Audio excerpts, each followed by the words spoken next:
Un saludo, soy Ignacio Ortiz, hermano mayor de la Cofradía Sacramental de nuestro Padre Jesús de la Paz, María Santísima del Amparo y bendito Patriarca Señor San José. Cuando el Padre Alfonso me pidió que hiciese una reflexión explicando a los feligreses de nuestra parroquia y a nuestros seguidores en las redes sociales lo que es una hermandad y lo que nos ha supuesto esta pasada Semana Santa vivida desde el confinamiento por esta pandemia que nos ocupa y preocupa, se me vino a la mente las reuniones preparatorias que los diferentes grupos parroquiales hicimos cara a la celebración del Congreso de Laicos que a nivel nacional se celebró el pasado mes de febrero. Como decía, en una de estas reuniones coincidí con una voluntaria de Cáritas y tras la exposición de los diferentes planteamientos ante las cuestiones planteadas, al terminar la reunión me dijo muy seriamente: yo no sabía que las cofradías hacían todo eso. Y confirmé una vez más las ideas tan equivocadas que muchos fieles católicos y, por supuesto, no católicos tienen sobre las hermandades y cofradías. Eso me hizo decirle que sí. Y aquí estoy para intentar haceros llegar lo que hemos sentido, lo que he sentido personalmente en estos momentos que hemos vivido tan difíciles para la hermandad. Antes de todo, deciros que las hermandades empiezan a crearse en la Baja Edad Media, como asociaciones gremiales, para atender preferentemente necesidades ante la enfermedad, la alimentación o la asistencia a las muertes. Algunas de estas hermandades o cofradías derivaron posteriormente a asociaciones religiosas, a lo que contribuyó definitivamente el Concilio de Trento. El concilio aconsejaba la veneración de las imágenes y también su salida a la calle para que se encontraran con aquellas personas que durante el año no visitasen a las iglesias y pudiesen meditar, o les hiciesen meditar, mejor dicho, sobre los diferentes misterios que representaban. En 1604, el obispo de Sevilla, don Fernando Niño de Guevara, ordenó la uniformidad de todos los hermanos que componían estas asociaciones y también las obligaba a ir a la Santa Iglesia Catedral. La Iglesia, como no puede ser de otra manera, siempre ha apoyado estas manifestaciones, y podemos leer en la Constitución del Sacrosanto Concilio lo siguiente: se recomienda encarecidamente los ejercicios piadosos del pueblo cristiano, siempre que sean conformes a las leyes y formas de la Iglesia, especialmente los que se realizan por mandato de sede apostólica. Pablo VI, en su Evangelii Nutandi, nos dice: tanto en las regiones donde la Iglesia está establecida desde hace siglos, como en aquellas que se están implantando, se descubren en el pueblo expresiones particulares de búsqueda de Dios y de la fe. Consideradas durante largo tiempo como menos puras y a veces despreciadas, estas expresiones constituyen hoy el objeto de un nuevo descubrimiento casi generalizado. La religiosidad popular, hay que confesarlo, tiene ciertamente sus límites.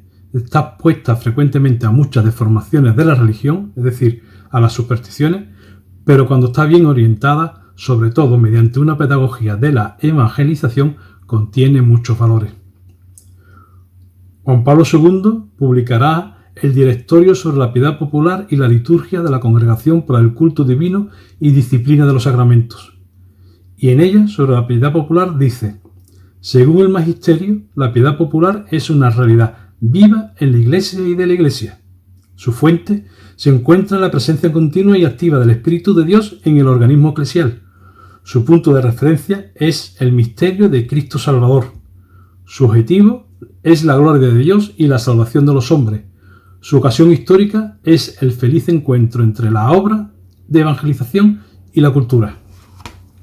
Por su parte, Benedicto XVI expresaba ante la plenaria de la Pontificia Comisión para América Latina: la religiosidad popular no puede ser considerada como algo secundario de la vida cristiana. Y el Santo Padre Francisco a los obispos andaluces la define como camino de vida cristiana.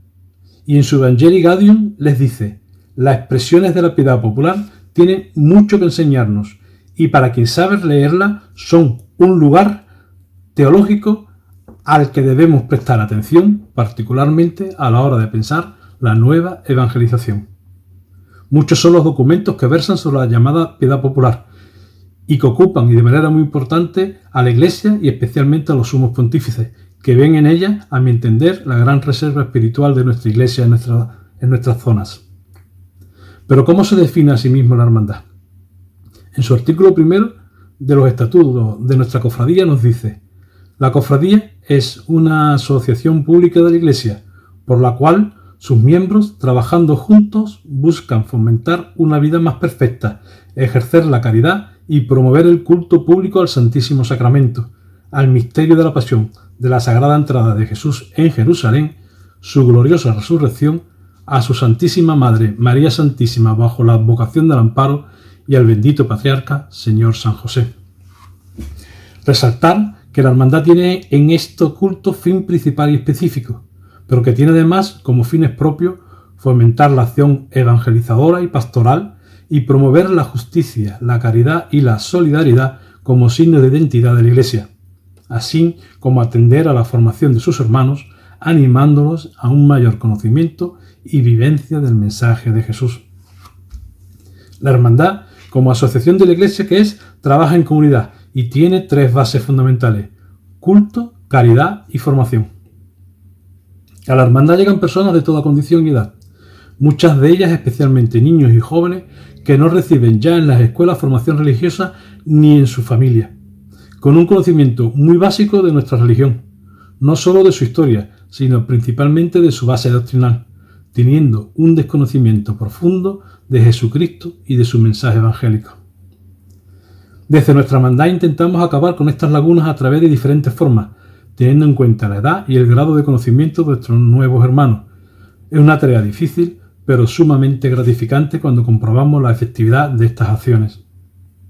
Además de formación, en el seno de nuestras hermandades funciona una vocalidad de caridad, que promueve la caridad y la solidaridad como signo de identidad y que canaliza nuestra ayuda a través de Cáritas Parroquial y especialmente atendiendo a más de 30 familias de forma continuada, sin olvidarnos nunca de las Hermanas de la Cruz y de las Carmelitas Descalzas con las que tenemos una estrechísima relación.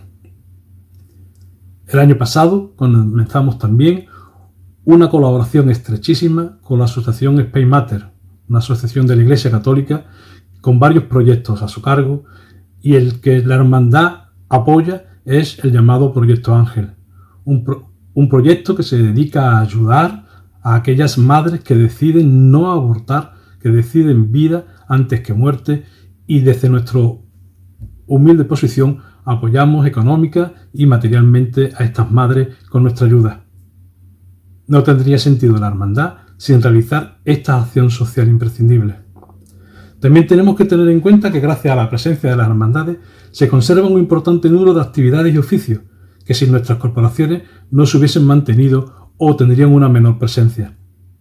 Escultores, tallistas, bordadores, orfebres, doradores, restauradores, cereros y un largo etcétera de profesionales que forman parte de un importante entresijo empresarial que posibilitan el desarrollo personal y familiar de un importante número de trabajadores, sin olvidarnos de la gran riqueza que se crea alrededor de estas manifestaciones de fe, que para nosotros son las cofradías, pero que atraen además a un gran número de espectadores que valoran el valor cultural de nuestras procesiones enmarcado en el contexto de nuestras ciudades y que generan en ellas una gran riqueza. Grandes portadas hemos visto con las importantísimas pérdidas económicas causadas por la suspensión de las salidas procesionales en nuestra Andalucía y en todo el país. Dar trabajo es una de las mejores maneras de ayudar al prójimo en lo material, para así también ayudarles en lo espiritual a través de nuestra acción evangelizadora. Pero como decía, la hermandad nace con el fin de dar culto. Es una comunidad de culto. Como comunidad de bautizados celebra y expresa su fe, participando en la liturgia de la Iglesia y en los actos de culto. En ellos, en estos actos, encuentra la cofradía vivo y presente al Señor Jesucristo, objeto y centro de nuestra fe.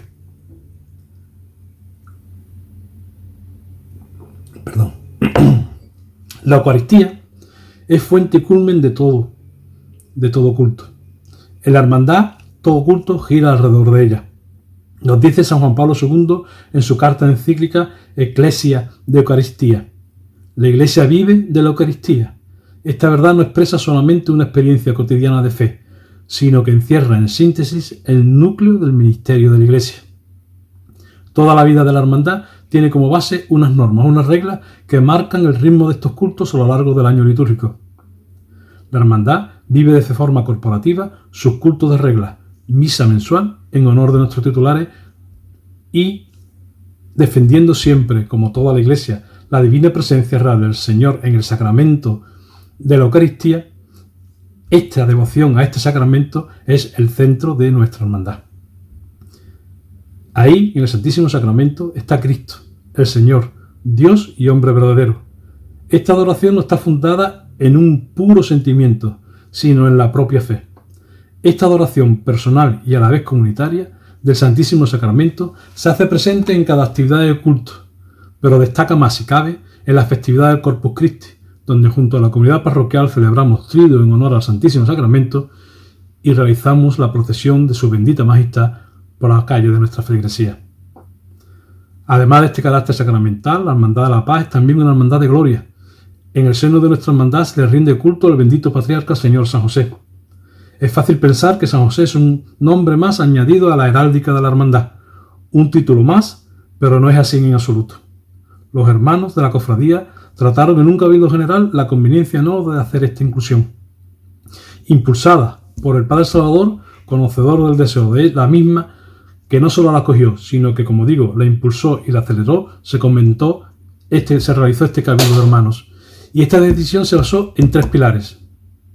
Primero, la importancia de San José en la Iglesia Universal, que llevó a Pío IX declararlo patrón de la Iglesia Universal el 8 de diciembre de 1870, motivo por el cual estamos de celebración en nuestra parroquia. Y como ejemplo de este cariño y de esta centralidad de la Iglesia sobre San José, podemos leer la exhortación apostólica de Juan Pablo II, Redentoris Custos, sobre la figura y la misión de San José en la vida de Cristo y de la Iglesia, cuya lectura os recomiendo en este año jubilar josefino. En segundo lugar, la hermandad ostenta el título de carmelitana. Son los carmelitas, huyendo de la persecución de Oriente, quienes en Occidente trajeron las fiestas de San José. La devoción a San José en el Carmelo teresiano va esencialmente unida a Santa Teresa. Es uno de los legados más ricos y característicos que la santa dejó a sus hijos. No se comprende el Carmelo teresiano sin San José, sin la experiencia josefina de la santa. No es posible dejar de un lado a San José en la vida de la carmelita. Sería traicionar a Santa Teresa, que tan alto sigue gritando que seamos devotos de su Padre y Señor San José, no encomendarnos a él, y por eso lo tenemos como titular en esta hermandad carmelitana. Por último, y con respecto a este tema josefino, no podemos olvidar ni queremos la relación de la hermandad con el templo, que en nuestra ciudad, es decir, nuestra parroquia, lleva el nombre del bendito patriarca. Tanto en su fundación en 1944 como en el 2006, cuando la hermandad tuvo que abandonar la feligresía de la Iglesia del Carmen, todos los párrocos y rectores de las diferentes iglesias y conventos de la ciudad de Intramuros se negaron a que la hermandad radicase en ellos. Don Abelardo Olivera Rodríguez y don Salvador Rivera Sánchez, párrocos respectivos de la de San José en esas épocas, fueron los únicos que le dieron cobijo y permitieron la elección canónica de la hermandad en este templo. Todos estos motivos fueron los que hicieron que San José fuese indiscutible y unánimemente incluido en la hermandad, y sirve de ejemplo de santidad y de maestro de oración para los hermanos, y por ello le rendimos culto especialmente en su festividad. Además del culto sacramental y del josefino que acabamos de comentar, la hermandad venera las imágenes de Jesús de la Paz y María Santísima del Amparo, y celebra la festividad de Cristo Rey y Tríduo, Pregón y Besamanos respectivamente a las imágenes de sus titulares. Un inciso, antes de hablar de los cultos cuaresmales, sobre la paz y el amparo. A nuestra hermandad la define el pasaje evangélico de la entrada en Jerusalén, pero se venera la imagen de Jesucristo bajo la vocación de la paz, Jesús de la Paz, y venera a la Santísima Virgen bajo la vocación del amparo, María Santísima del Amparo. El Evangelio nos narra cómo Jesús en las apariciones a los apóstoles reunidos en el cenáculo tras su resurrección repetía varias veces el saludo de paz a vosotros. El saludo tradicional con la que se desea el shalom, la paz, se convierte aquí en algo nuevo. Se convierte en el don de aquella paz que solo Jesús puede dar porque es el fruto de su victoria radical sobre el mal. La paz que Jesús ofrece a sus amigos es el fruto del amor de Dios que lo llevó a morir en la cruz para derramar toda su sangre como cordero manso y humilde, lleno de gracia y de verdad. Esta es la paz que Jesús, ese Jesús manso, humilde, que será humillado tras su entrada triunfal en Jerusalén, nos da cada día desde su altar. El significado de amparo es la que cuida, la que preserva, la que resguarda, en definitiva, la que da protección. Estos son los sentidos de la paz de Jesucristo y el amparo de su madre, que tan profundamente arraiga en el corazón de los hermanos de la cofradía. Para los cofrades de la paz y del amparo, la Cuaresma es un tiempo muy fuerte, un tiempo de preparación para llegar a la Semana Santa, para la Semana Santa verdaderamente preparados, para vivir la conmemoración de la pasión, muerte y especialmente la resurrección del Señor Jesucristo.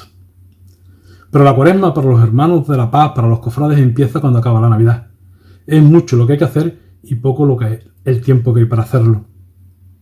El término liturgia proviene del latín, que a su vez proviene del griego liturgia, con el significado general de servicio público, de obra de pueblo.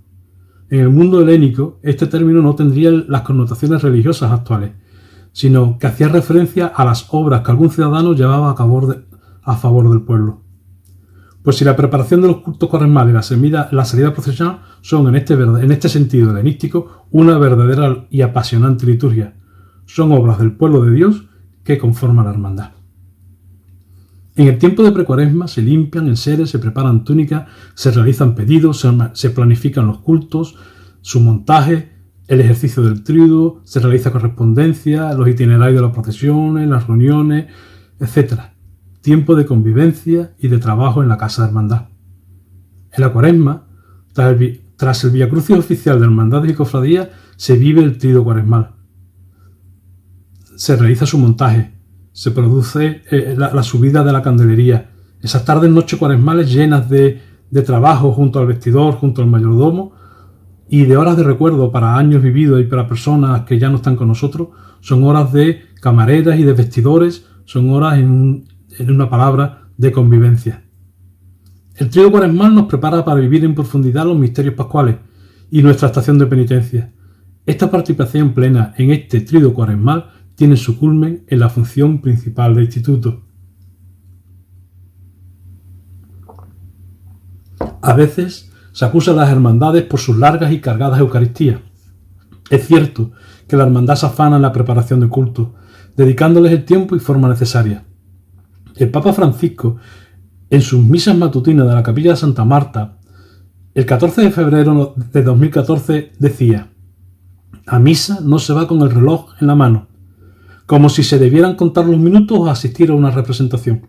Se va para participar en el ministerio de Dios. No es un paseo turístico. La celebración litúrgica no es un buen acto social y no es una reunión de creyentes para rezar juntos. Es otra cosa, porque en la liturgia eucarística Dios está presente y se hace presente de un modo aún más cercano. Su presencia, dijo el Papa, es una presencia real. La misa no es una representación, es otra cosa. Es propiamente la última cena. Es precisamente vivir otra vez la pasión y la muerte redentora del Señor. Es una teofanía. El Señor se hace presente en el altar para ser ofrecido al Padre para la salvación del mundo. Por todo ello, la función principal del instituto se prepara con especial mimo y cuidado. El vocal de liturgia, los acólitos, los lectores, la música, todo está perfectamente establecido por para que la misa solemne sea un verdadero regalo a Dios y a los hermanos. Durante la misa de hermandad, que constituye la función principal del instituto, la cofradía hace su protestación de fe. Esta protestación de fe, que proclamada por el hermano mayor como representante de la hermandad, es un momento fundamental en la vida de la hermandad. Flanqueado por el secretario y por el fiscal y por el guión corporativo, esta procesión de fe resume la doctrina de la Iglesia, que tras una introducción donde se presenta la hermandad, sus carismas, su fundación y su concreción actual, continúa con el credo apostólico, para seguir con el resto de los misterios y sacramentos de la religión católica, especial mención al Santísimo Sacramento, y continuando con los relatos de los dogmas y doctrinas sobre la Santísima Virgen, su Inmaculada Concepción, su gloriosa Asunción, su mediación universal, y por último, encomendándonos al bendito Patriarca Señor San José. Tras concluir la lectura de la profesión de fe, el director espiritual que preside la celebración Con el Evangelio en las manos y flanqueado por el secretario, que porta a su vez las reglas, el fiscal, el guión corporativo y el hermano mayor, se sitúan a los pies del altar para que uno a uno todos los hermanos de la corporación presente juren ambos libros diciendo así lo creo y así lo juro. Esta función principal del instituto es algo único que la hermandad no repite en ninguna otra celebración. Recoge, concentra la esencia de la hermandad y junto a la estación de penitencia son momentos inigualables e irrepetibles en la vida cofrade. Tras la celebración de estos cultos cuaresmales, llenos de simbología y repletos de una cuidadosa liturgia, como he dicho, llegan días más mundanos. Toca repartir túnicas, entregar a cada hermano su papeleta de sitio, decidir qué atributo portará, palma, cirio, insignia, faroles, en función todo ello de las necesidades de la hermandad y siempre bajo la dirección de nuestro fiscal. Este trabajo se solapa con el montaje de nuestros pasos dirigido por nuestro mayordomo. Estos montajes son duros y complejos, precisan de un conocimiento y de una pericia que cada generación de cofrades transmite a la siguiente. La subida del techo de palio, la colocación de los varales, respiraderos, candelería, faroles, candelabros de cola, una larga lista de quehaceres con una sistemática tradicional adaptada a los tiempos. Mayores y jóvenes, hombres y mujeres, capitaneados por el mayordomo, tornillo a tornillo, tuerca a tuerca, consiguen montar ese altar que es el paso de palio de la señora. Tras su montaje, se vive en la hermandad otro momento mágico, la fundición de la candelería, es decir, la colocación una a una de las velas que alumbrarán a María Santísima, fila a fila, cirio a cirio, de forma manual, que serán insertando cada uno en su candelero, buscando siempre la perfección en la alineación, para que todas ellas juntas nos lleven a mirar siempre el divino rostro de María Santísima, centro del paso del palio y de la vida de la hermandad. Tras este difícil pero apasionante montaje queda lo más importante, subir al palio lo que es el amparo de nuestros corazones. El vestidor, con ayuda de las camareras, han engalanado a la señora con el mimo y cariño que se trata a una madre. Es la subida a su trono, que es el paso de palio de la Virgen del Amparo. Solo le faltará el esorno floral para el Domingo de Ramos y estaremos a 10 días de este día importante para la hermandad. Sin haber concluido casi estos menesteres, entra en la iglesia el paso de misterio. Cuando entra el paso, se prepara con cariño a San Pedro, a San Juan, a Santiago, a la mujer hebrea con ese niño en brazos que sin lugar a dudas es el más listo, pues se tira hacia el Señor, y a ese niño hebreo que acompaña todo el misterio. Es un montaje difícil y delicado. Primero sube el trono del Señor, es decir, esa burra de Betania que fue la escogida para ser la montura del Rey de todo el universo, pero que precisa de una verdadera legión de cofrades para subirla al paso. El Señor de la Paz, momento mágico indescriptible para todos, es su subida. Puedo decir que he visto hombres hechos y derechos, acostumbrados a una y mil batallas de la vida, a vivir momentos muy difíciles, derrumbarse ante la mirada y la cercanía de Jesús de la Paz, y llorar como niños por haber tenido ese impresionante privilegio. A él, a la imagen de Jesús de la Paz, se agarra uno sintiendo que es una de las cosas más importantes de la vida, sin querer soltarlo nunca, sin querer abandonar su cercanía. Tras el Cristo, tras la imagen venerada de Jesús de la Paz, el resto del misterio. Cada uno ocupa su lugar, siempre igual, pero siempre diferente. Una vez montados los pasos, llega el momento de los movimientos, de los retranqueos, de cuadrilla de cargadores, que tras un largo año de ensayo, de horarios, de callejeros musicales, de estudiar todo al milímetro para que todo salga perfecto para mayor gloria de Dios, entran en la iglesia para, insisto, hacer ese movimiento. Un día complicado y difícil por lo que pueda pasar, aunque habitualmente y gracias a Dios nunca pasa nada. Ya solamente faltan las flores. Y llegamos a un día también fundamental, el Viernes de Dolores. En el Viernes de Dolores, que antiguamente la hermandad tenía la costumbre de realizar Santa Misa delante de los titulares, hoy es el Día de las Flores del Señor. Nuestros floristas engalana el paso del misterio para que al Señor no le falte nunca absolutamente nada. Y tras el Viernes de Dolores, el Sábado de Pasión. Día largo, pero excepcional. Dicen que las vísperas a veces son mejor que las propias festividades, y a veces es verdad. Tenemos unas vísperas de Domingo de Ramos magníficas. Todo empieza muy temprano en la mañana. El grupo joven comienza visitando a Santa Clara en el convento de las Madres Concepcionistas. Le llevan huevos para que haga un buen tiempo. Desayuno y posteriormente visita a Santa Teresita del Niño Jesús en el convento de las Madres Carmelitas. Una rosa a sus pies. Visita obligada a la Hermandad de Humildad y Paciencia y a San José, a cortar olivos, a preparar lazos. Es un día intenso, muy intenso. Es el día en el que se le pone las flores a María Santísima del Amparo. Día de rosas blancas, de color de té, de nardos, de orquídeas, que nada le falta a la Madre para su paso de palio.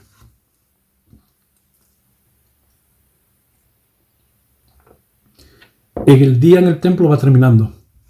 Tras la última flor colocada, la oración en la intimidad del templo es lo que cabe.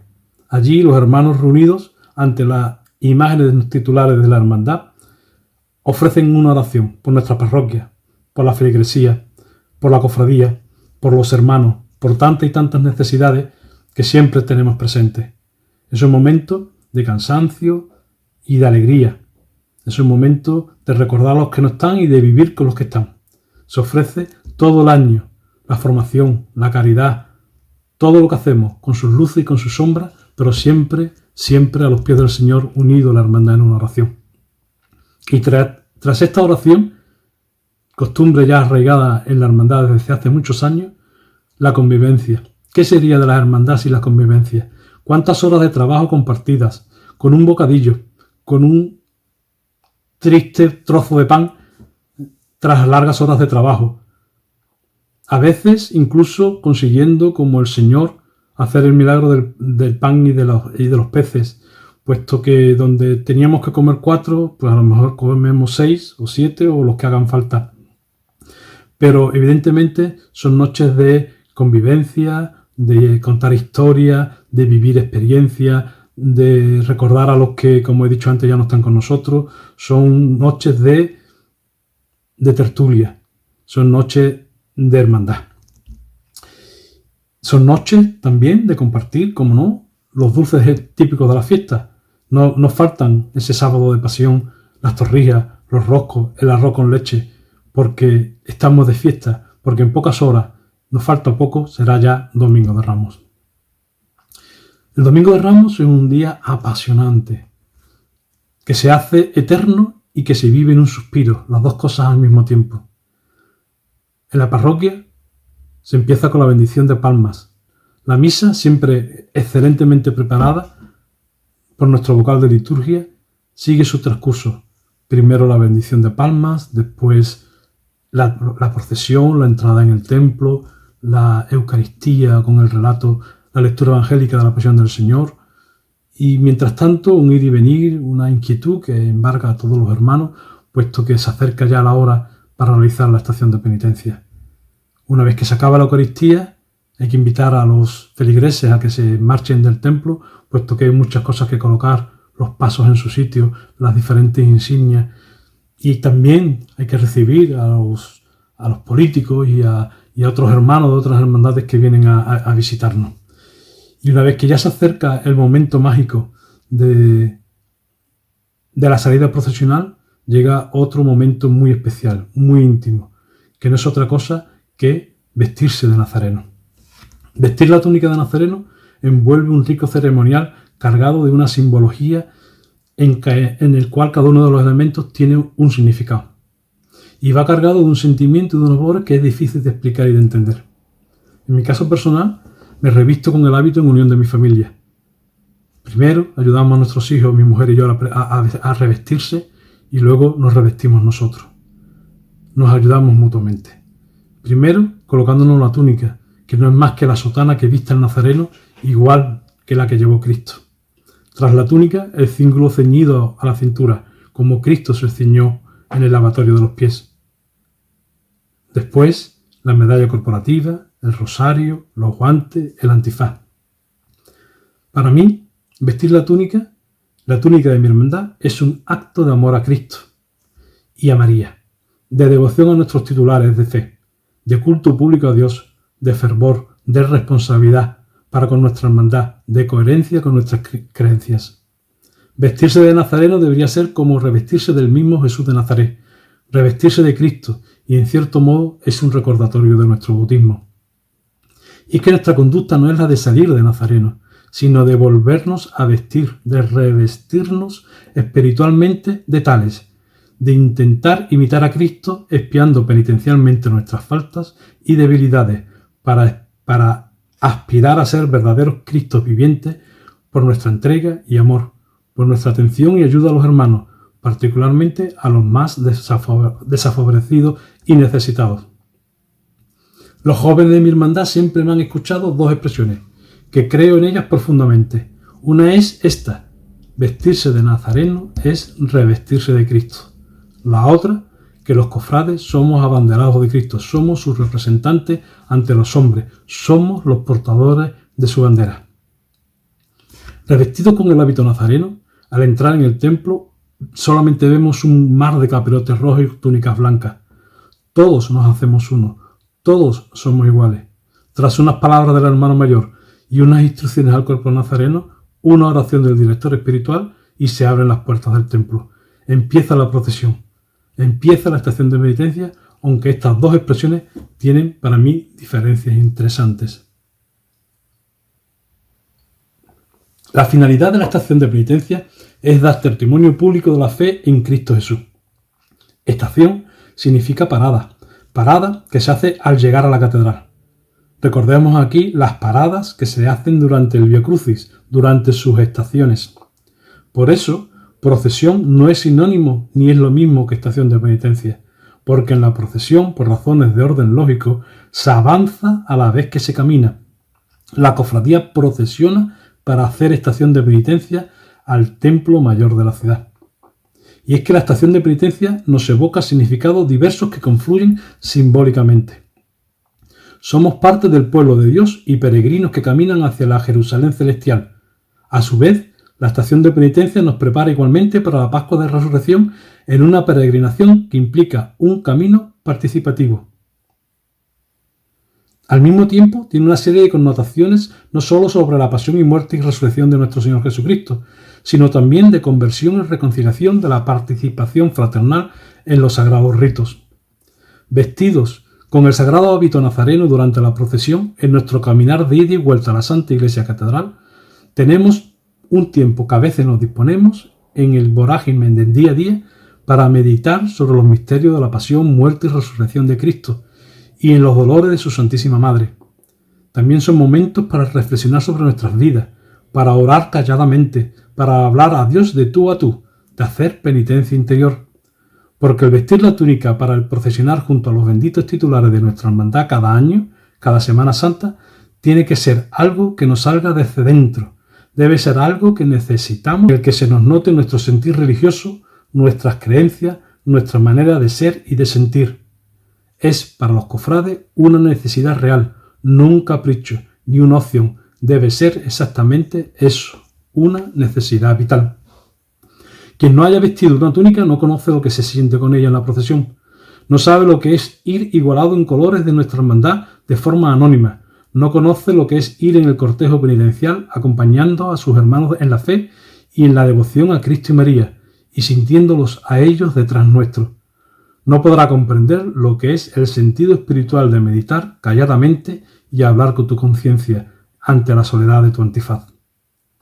Además, esa compresión interior de nuestro corazón, que también significa la estación de penitencia, va acompañada de una catequesis práctica, expresiva del mensaje de salvación, interpretado popularmente, pero de profunda raíz evangélica y evangelizadora. La estación de penitencia la realizamos en la Santa Iglesia Catedral porque es la catedral del templo, porque la catedral, es el templo más importante de la diócesis. Es la madre de todas las iglesias. Es donde el obispo difunde la doctrina católica y sirve como pastor a la comunidad. Es pues un signo de magisterio del obispo como pastor y maestro. Y por eso, al hacer estación de penitencia a la Santa Iglesia Catedral, no es visitar una joya arquitectónica, ni siquiera es salir simplemente a evangelizar, es también hacer estación ante el Santísimo Sacramento, siempre presente en el sagrario para rendirle oración. Tras la estación de penitencia de la Santa Iglesia Catedral, con su parada, como hemos dicho, y de adoración al Santísimo, la lectura del pasaje evangélico que hace referencia a nuestro misterio, la protestación de fe de la hermandad y la oración de nuestros titulares dan punto final a esta estación de penitencia. Y la hermandad, la cofradía, vuelve nuevamente al templo josefino, aprovechando esas horas largas que aún nos quedan para recogernos para todo lo que había dicho anteriormente, para hablar con Dios de tú a tú y para hablar contigo mismo. Una vez llegado al templo josefino, entrado ya el lunes santo, se acaba el domingo de Ramos. Pero este año ha sido un año distinto. Os he intentado explicar lo que vivimos año tras año para que entendáis quizás un poco mejor lo que hemos vivido este año. Ya teníamos la certeza a principios de la Cuaresma de que difícilmente íbamos a poder realizar la salida procesional en este año 2020, que esta epidemia del COVID-19 iba a llevarse por delante a esta Semana Santa y a sus salidas procesionales, mejor dicho. Sin embargo, a pesar de todo, nosotros seguíamos con nuestros preparativos hasta que pudimos llegar, hasta donde nos dejaron llegar, hasta el transcurso del tríodo cuaresmal. El segundo día del tríodo, 13 de marzo, tuvimos que tomar la dolorosa decisión de suspenderlo. Y lo que es más grave para nosotros, de desmontarlo ante el confinamiento que se avecinaba al día siguiente. Habíamos disfrutado del Vía Crucis de Hermandad y Cofradía y, cómo no, del Vía Crucis parroquial con la sagrada imagen de nuestro Padre Jesús del Amor despojado de sus vestiduras. Pero nos quedábamos cojos.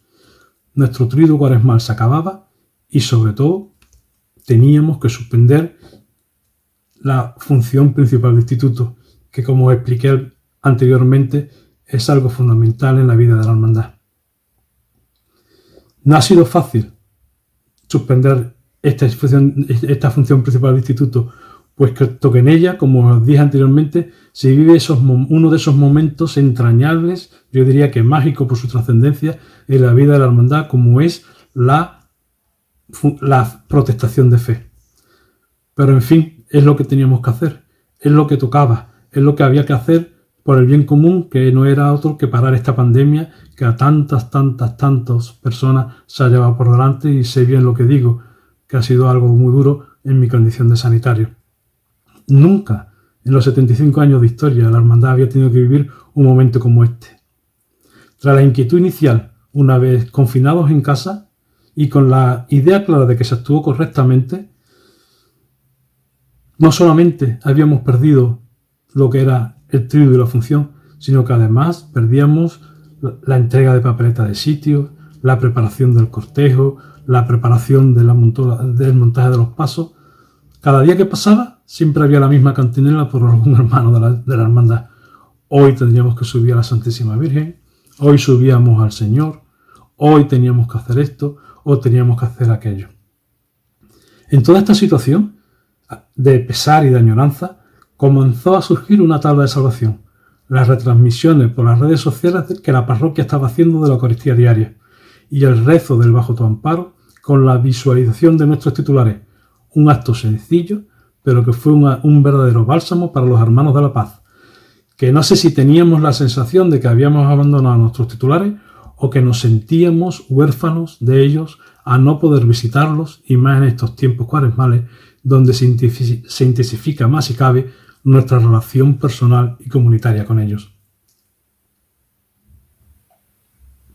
Al principio pensaba que era una sensación mía, o como mucho de mi familia, pero tras la conversación por las diferentes redes con un número importante de hermanos que se preocupaban y me llamaban por la hermandad, por los hermanos y también por mi situación personal, como os digo, por mi condición de sanitario, al comentar con ellos todos estos temas, descubría que efectivamente que esta pandemia personal, esta pandemia que estábamos sufriendo, hizo que nuestra situación espiritual mejorase de una forma importante.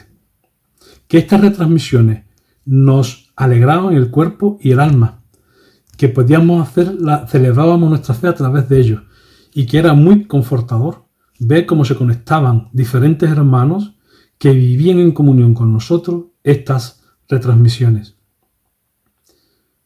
Estas retransmisiones que además nos permitían vivir no solo la Eucaristía, sino que nos permitió vivir el Tríduo Josefino y, por ejemplo, el ejercicio piadoso del Via Crucis cada viernes, que incluso pudimos también celebrar ese Via Crucis parroquial el Viernes Santo con la presencia de muchos hermanos de la feligresía. Era realmente muy satisfactorio verificar que los hermanos de la cofradía realmente eran gente de fe, que necesitaban de la oración personal, pero también de la oración comunitaria que le ofrece la hermandad, que necesitaban de su comunidad, de la hermandad, para vivir la fe en Cristo, y que además de esta unión grupal necesitaban de sus hermanos para un desarrollo integral como personas, y que todo esto lo habíamos descubierto gracias al Facebook. Tengo que reconocer que además esperaba con ansia el Domingo de Ramos y deseaba que pasase de la manera más rápida posible. Tras pensar qué podíamos hacer para que esta situación pandémica nos permitiera al menos vivir de alguna forma el Domingo de Ramos a pesar de la tristeza, pero juntos, puesto en contacto con nuestro director espiritual, con el Padre Alfonso, él me comunicó que ya había decidido que iba a retransmitir, como no podía ser de otra manera, la misa de Palmas, y que lo iba a hacer delante del altar de nuestros titulares. Para nosotros, muy importante que el día de la misa de Palmas, un día de los más importantes para la hermandad, pudiéramos celebrar la Eucaristía en presencia de nuestros amantísimos titulares. Esta decisión fue muy consoladora para los hermanos. Sabíamos que por lo menos podríamos hacer visión conjunta de la cofradía de nuestros titulares, que podíamos revivir cada Domingo de Ramos en esas mañanas, en esas acciones matutinas previas a la salida procesional. Pero ¿qué iba a pasar cuando la hermandad tuviera que hacer la estación de penitencia? El Padre Alfonso, conocedor de los sentimientos cofrades, pues los ha experimentado personalmente, sabía que tenía que hacernos llegar a todos los hermanos la capacidad de vivir como cada Domingo de Ramos nuestra pertenencia a la hermandad y a la Iglesia. Tenía que hacernos vivir en primera persona la cofradía que tanto añorábamos, y lo consiguió. Os aseguro que lo consiguió. Amanecido ese atípico Domingo de Ramos y tras esa misa parroquial de las 12 de la mañana, donde, insisto una vez más, vivimos delante de nuestros titulares toda la celebración litúrgica de ese día tan importante, con la lectura de Isaías o del Salmo 21, que venía en esta ocasión realmente acertado, como a veces se sentían muchos hermanos de la hermandad. Dios mío, ¿por qué nos ha abandonado?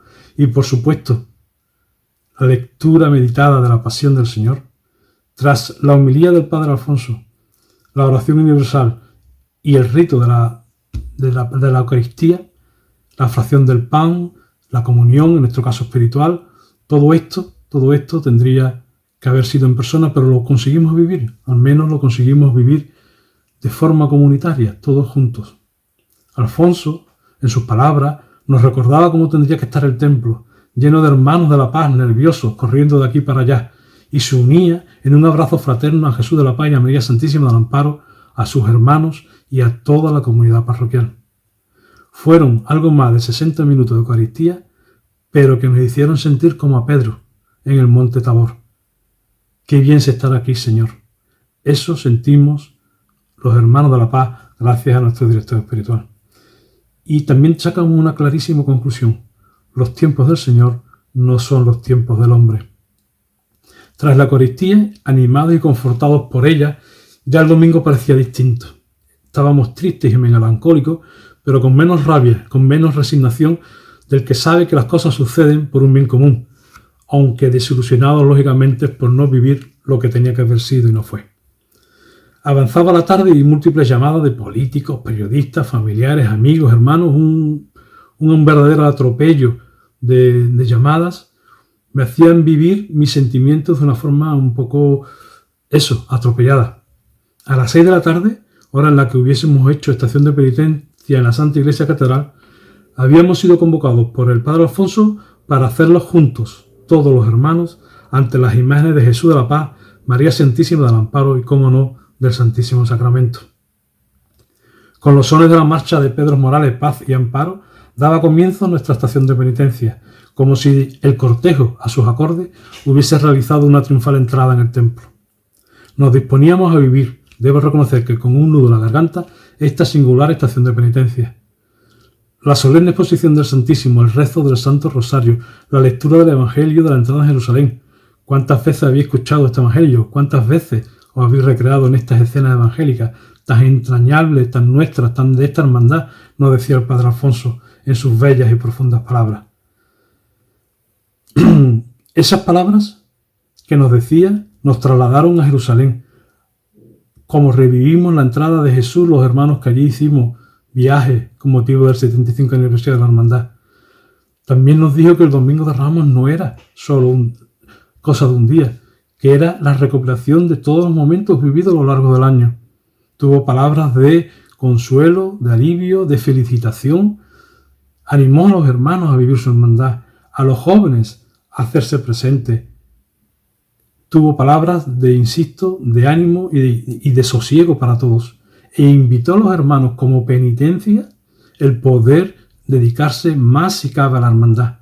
El trabajar por la hermandad durante todo este año que nos separa del próximo Domingo de Ramos 2021, si Dios quiere, y que pudiéramos decir todos juntos a las puertas de la Santa Iglesia Catedral lo que cada Domingo de Ramos se dice cuando se solicita la venia.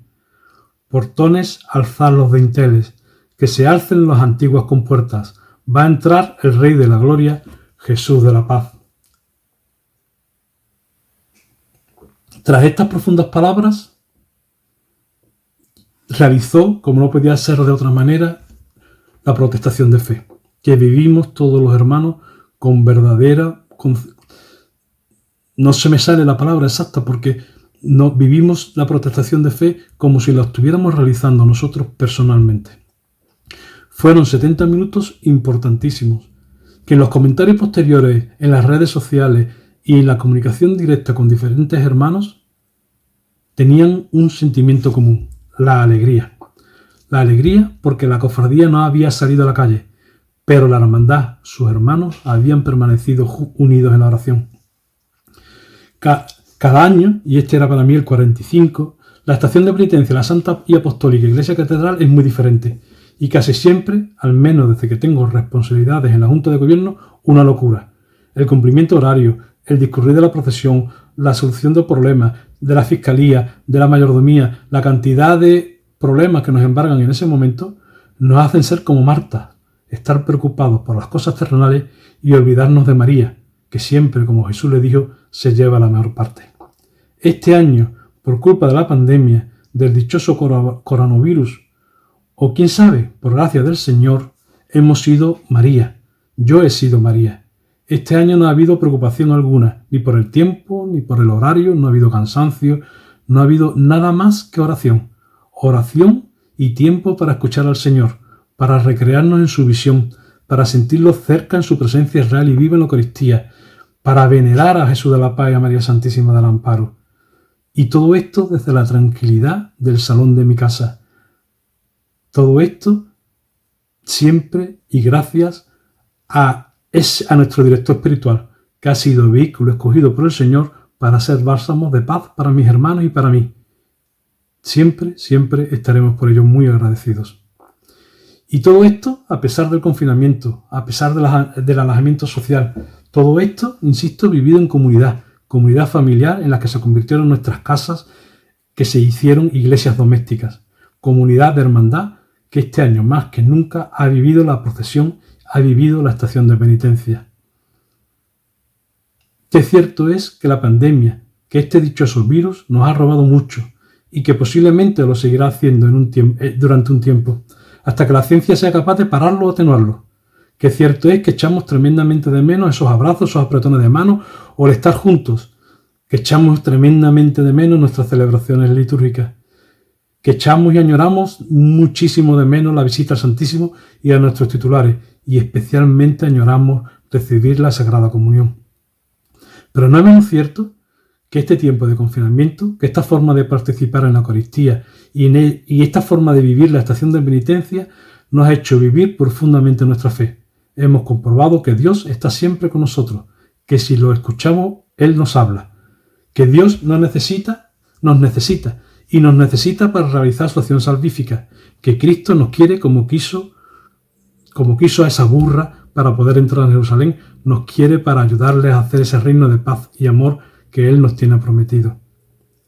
Decía Santa Teresa, doctora de la Iglesia y madre del Carmelo Descalzo: nada te turbe, nada te espante, todo se pasa, Dios no se muda, la paciencia todo lo alcanza, quien a Dios tiene, nada le falta, solo Dios basta. Mi agradecimiento a todos los que hacen posible que podamos disfrutar en las redes de la parroquia de la Eucaristía y de todo lo que hemos vivido, especialmente a Luis y a Paco.